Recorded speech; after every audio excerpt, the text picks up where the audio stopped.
So I'm trying to speak with Comrade Sonia Fair. Hey, bros, me what? And Alpha. Correct, you too much, you too much. I did see you live. I did see you live. I beg, bros. I did for this thing. I want me to also see you too. I did for a video right now. I want to speak with you concerning some issues when they happen for the Niger Delta region.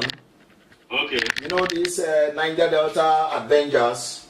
Yeah. I know so you know about them, and as a great brother when they follow up the Niger Delta development. I would just like to ask you a few questions.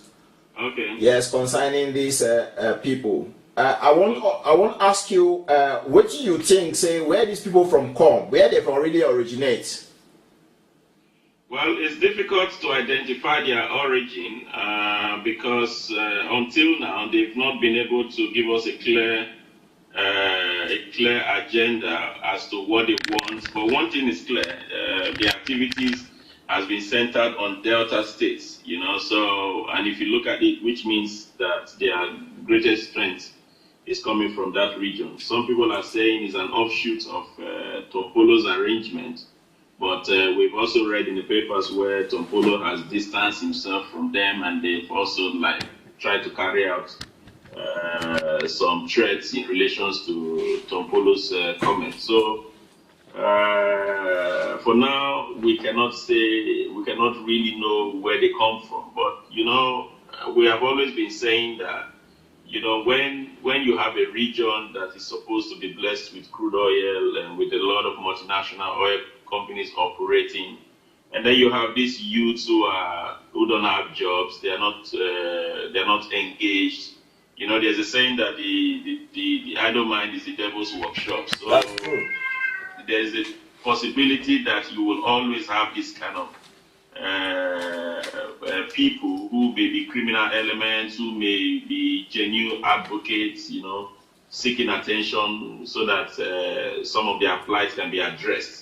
You know, it is unfortunate that for people like us who have chosen the path of non-violence to carry out our agitation, we don't often get attention. Now, people are talking about the Niger Delta again because some guys have started blowing oil pipelines. So true. Why must we wait until there is violence before now they're begging them, they're asking if they want to sit down and talk and negotiate, you know?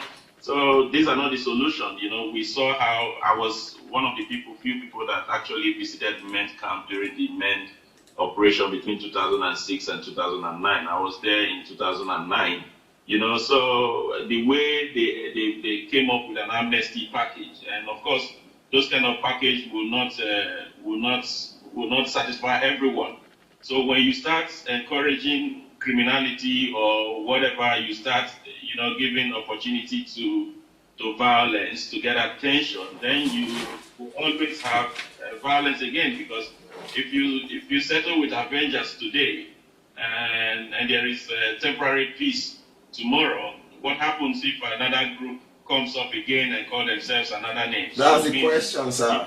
You'd be settling all the time because you want to negotiate. So I don't really see it as a solution to the problem. The solution to the problem is to engage the community in infrastructural development, provide their basic needs, and gainfully employ youths. And at the end, you find people, when they have something to do and they're earning something, they do not be vulnerable to being recruited as militants. That's true. So you think that would be a lasting solution to this problem? Yes, of course. That's the only solution. Negotiating is the only temporary solution. Okay, you negotiate with these guys now.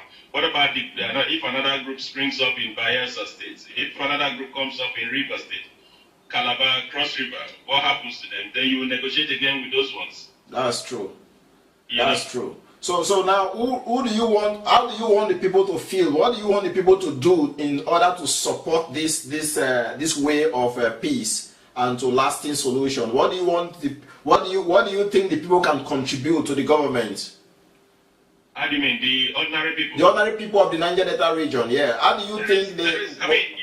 The thing is, you see, recently we were kidnapped when we went to a community where. Yes, you were kidnapped with other 4 white people. Yes. Yes.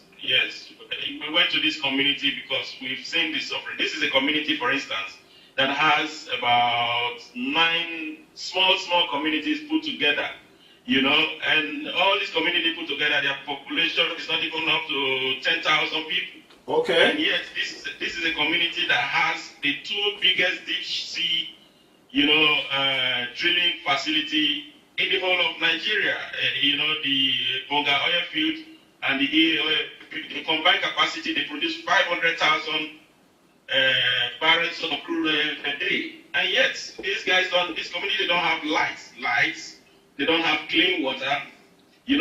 There are many youths there. When they get to a certain age, they run out of the village, go to Port Harcourt, not because they have job, go to Yenegua, go to the big cities, not because they have job, but because they just want to leave their family and try and sustain themselves. Yes. So, when these kind of people now hear that some group of people are blowing pipeline in the night, like in the case of men, for instance, for you to be a member of men, as an ordinary member, they were paying them 20,000 naira every week. Okay.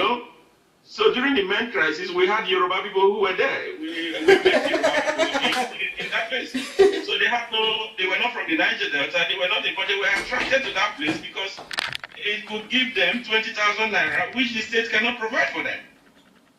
That's true.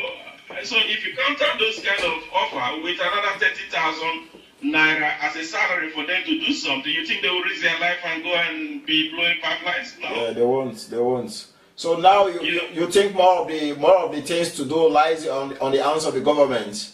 The government and the multinational oil companies, they must sit down and find a way to do. You cannot be working in an area for more than 50 years and yet you still have problem with the ordinary people.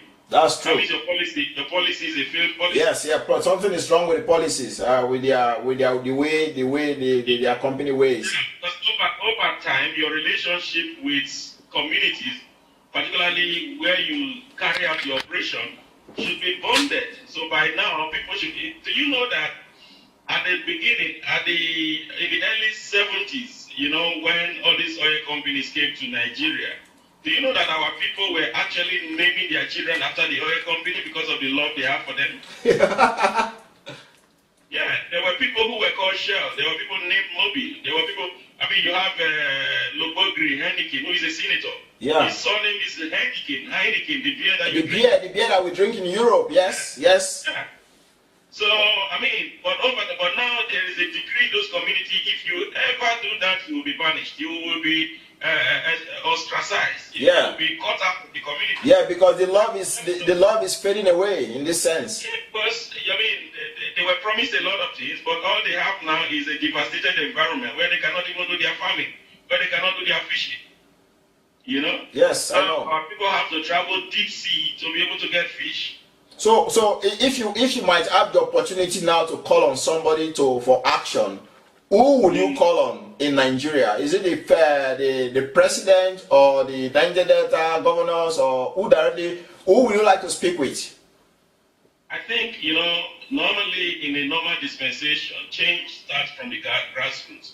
So which means you're supposed to be dealing at the local government council. But unfortunately, in Nigeria, it has defied every norm, so change will always start from the top. So it's just for the president and the leadership in Abuja to be able to carry out, promote a policy and have the political will to execute those policies that will make the people to see more of bulldozers, graders, people working, schools coming up, water projects coming in, people will be excited. Yes. And people will work hard to make sure that whatever you do in return for those things are done peacefully. The people can be their own security. You don't need to pull in military and all of that. All those military will never. Have you been to the creeks? You cannot bring an Hausa man with all the firepower in the world. He can never fight any militants in the creek of Niger Delta. Because the terrain, you have to understand it. The waterways, you have to understand it. You have to be somebody who can swim. Those job boys can be in water for like 1 hour, nothing they happen. I'm telling you, bros. Live. So, bros, I want to ask you one more question. You get one question when I get for mind. Say they get Niger Delta Development Commission, the NDDC. What are they doing? See, I will tell you that NDDC can never function. One, because it has been politically hijacked.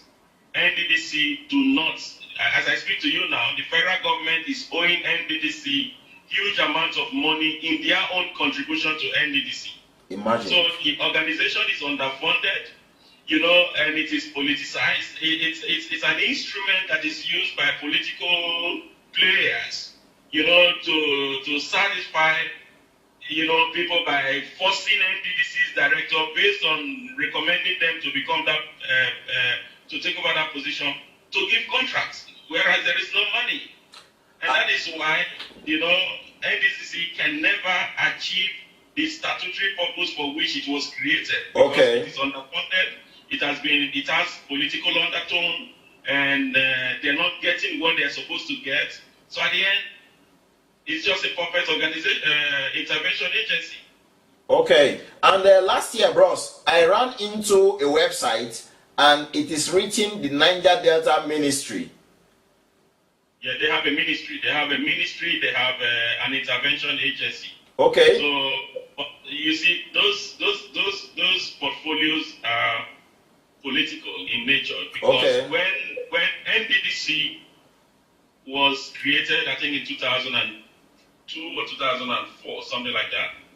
Now, NDDC was actually a replacement, an offshoot of, you heard of Ompadec. Ompadec, I know Ompadec. I was in Nigeria when Ompadec was created. Yes. NDDC was an offshoot of Ompadec. Okay. With the same legal provisions.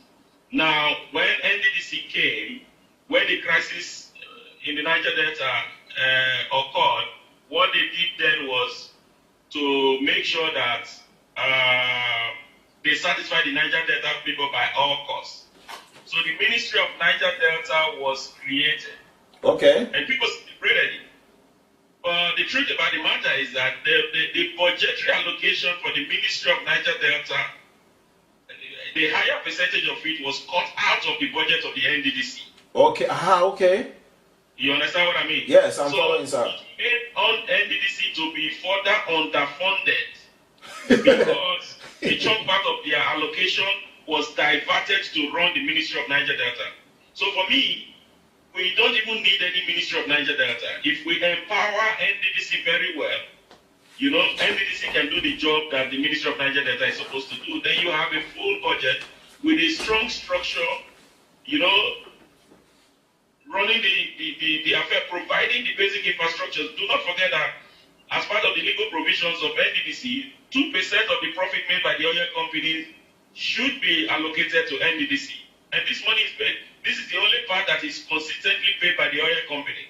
Okay, good. And then the federal government allocation is not paid. So at the end, the 2% that is paid, the same people within the federal government are the same people giving letters to contractors, giving letters to political cronies to go to NDDC and collect contracts that they will not execute. That's politics. Yes, thank you so much, bros. And bros, so again, I will still ask you more questions about yourself. You know, you still get foundation, and you write this book while they show them on screen now, the Inside Niger Delta. This book was written by Comrade Sonny Ofer. I will ask you about the book. How far you go with the book? You produce more editions of this book? No, so far after our kidnapping, because the people who they join me, they publish them, and then they kidnap us with. Ah, those are Igbo people. You know? Okay. Yes. Okay. Yes. So it has affected the continuity of the magazine. So okay. We're just giving it time to maybe when we finally settle and they recover fully, we will be back again in business. But okay. Now, we've not added any other edition to the edition that we published at the time. This one that I have, the one you sent to me. Thank you so much, bros. And I want to ask you about your organization, Ofer Foundation. Yeah. Which will be your present project? Yeah, what we basically do is gather things and then see any means with which we can bring them to Nigeria and take them to communities and share them among people who we think really need them. So that's what we do. Basically do. So time to time, we gather things when they have enough quantity. we just look for who is shipping something, and then we make an arrangement with them. We put them in the truck or whatever. Yeah. And then bring them to Nigeria. Yeah, thank you so much, bros. You do good work. I dey jealous you. I always tell my guys about you here. You too much. All right. You too much. Thank you so much, and thank you so much for this talk. When you talk, I go publish them and send you the link. Okay. All right. Thank you so much. I like your car, bros. Hey, thank you. Nice one, bros. See you. All right, Okay, bro. Yeah, me go, bros. Bye bye. So that's Sonny Affair. Is in Holland, here in Europe, and is one of the Niger Deltans in Europe, who is very familiar and also who care for this region. He's been doing a lot. The last time he went to Nigeria with 4 other people from Holland, they were all well. It's good. He's a strong Niger Deltan, and I'm very happy to have spoken with him on this subject. And as you, for his personal job, he's a great man, and he's written this magazine. As you heard, the magazine is being on hold. The production is on hold till further notice. So, thank you so much. I've spoken with one great man from Europe, a Niger Deltan, concerning the Niger Delta Avengers. The next thing I want to do is call Africa, call Nigeria, call the Niger Delta area, call people from this Niger Delta area to find out exactly what they know about the Niger Delta Avengers. What do they think that they need, the Niger Delta Avengers? What do they want? What do they want to see?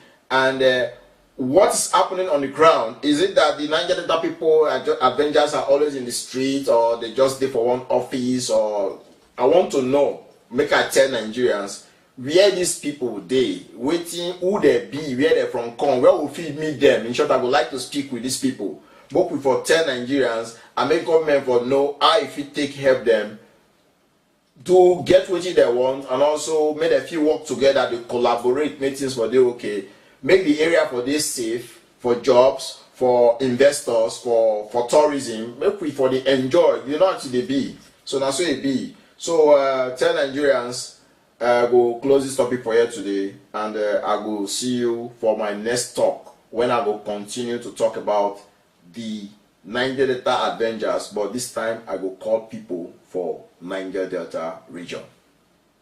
Thank you.